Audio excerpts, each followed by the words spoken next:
Assalamualaikum warahmatullahi wabarakatuh. Selamat pagi, salam sejahtera untuk kita semua.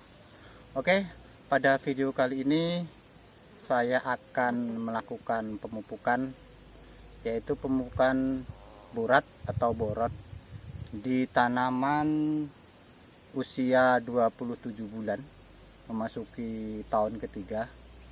Dan pada pemupukan boran kali ini yaitu saya akan memupuk dengan dosis 1 hektar 7,5 kg, karena berdasarkan hasil laboratorium hasil uji tanah dan daun kemarin, untuk pemupukan boron pada tahun kemarin kita masih kekurangan boron, yaitu tahun kemarin kita pupuk dengan 1 hektar itu 5 kg.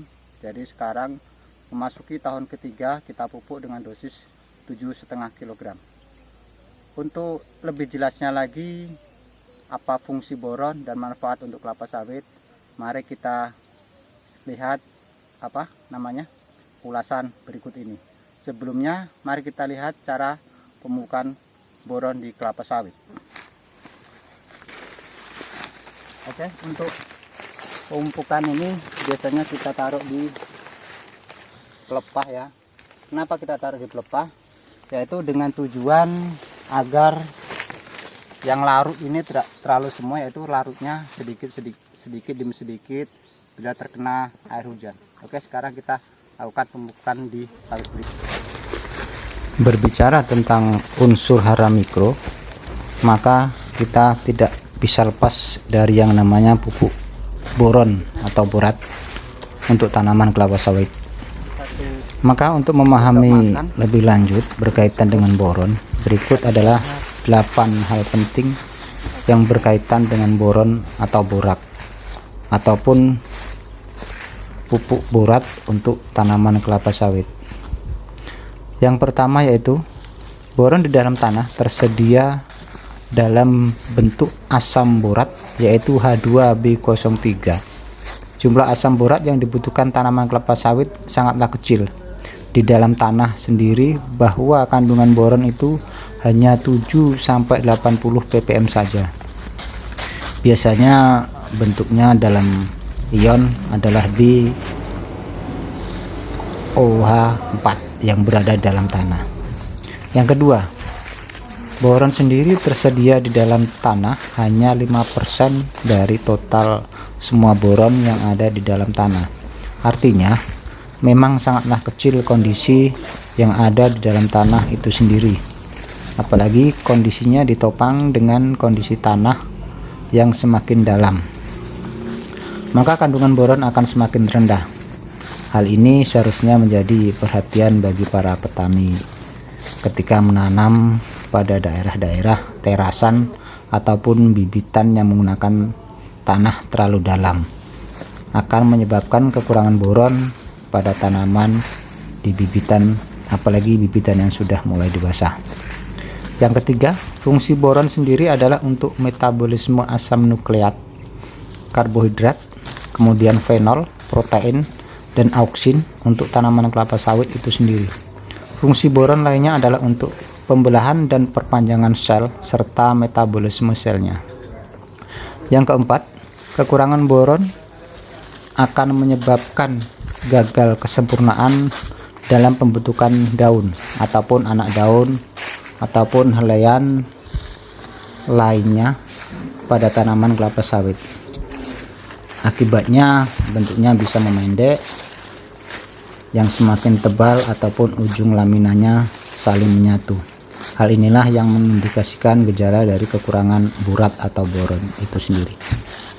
Kemudian yang kelima yaitu pupuk yang digunakan untuk mencukupi kebutuhan boron sendiri pada tanaman kelapa sawit adalah menggunakan HGFB atau High Grade Fertilizer Boron, di mana borat ini berwarna biasanya putih, kemudian ada sedikit butiran-butiran merahnya. Dan pupuk boron ini termasuk pupuk yang agak lumayan mahal. Yang keenam, ternyata di dalam tanah sendiri bahwa boron harus dijauhkan ketika kita menggunakan pupuk gabungan yang berbahan amonium, misalnya amonium nitrat ataupun amonium yang lain. Ketika pupuk yang mengandung amonium kemudian didekatkan dengan pupuk yang ada kandungan boron, maka kondisinya akan menjadi alkalis atau pH-nya akan naik. Sehingga ketika pH-nya akan naik, maka yang kalah bukan boronnya melainkan amoniumnya, maka harus dijauhkan dari pemberian pupuk yang mengandung amonium. Yang ketujuh, dosis pemupukan dari boron itu sendiri relatif sangatlah kecil. Beberapa balai penelitian mengeluarkan rekomendasi dosis boron sekitar 50-100 gram saja, di mana pemberiannya rata-rata sekali saja selama 1 tahun, karena kebutuhan boron sendiri relatif sangat rendah untuk kelapa sawit. Yang 8, yang terakhir adalah cara pemberiannya. Ada 3 cara pemberian boron untuk kelapa sawit. Yang pertama yaitu disemprot. Biasanya pupuk boron dilarutkan dulu atau diencerkan kemudian disemprotkan di kelapa sawit. Yang kedua, disebar. Pupuk boron biasanya disebar di piringan, misalnya 50-100 gram diambil kemudian ditebar di piringan. Yang ketiga, disebar di pangkal pelepah. Ternyata ketika tanaman masih kecil dan masih terjangkau, maka lebih cenderung disebar di pangkal pelepah, karena boron sendiri biasanya terserap di pangkal secara efektif, yang berguna untuk membantu perpanjangan sel, sehingga ketika masih bisa dijangkau oleh tanaman kelapa sawit sendiri, maka disebar di pangkal pelepahnya, kecuali kalau tanaman kelapa sawit sudah tua dan tidak bisa dijangkau, maka cukup disebar di piringan saja. Mungkin itu saja yang bisa kita ulas mengenai 8 hal pokok mengenai pupuk boron atau borat tanaman kelapa sawit. Intinya bagaimana kita bisa memberikan kebutuhan tanaman kelapa sawit walaupun itu hanya mikro saja, maka adalah hal yang paling penting. Semoga bermanfaat dan mari kita bangun kelapa sawit menjadi tanaman yang bisa memberikan kesejahteraan bagi kita semua.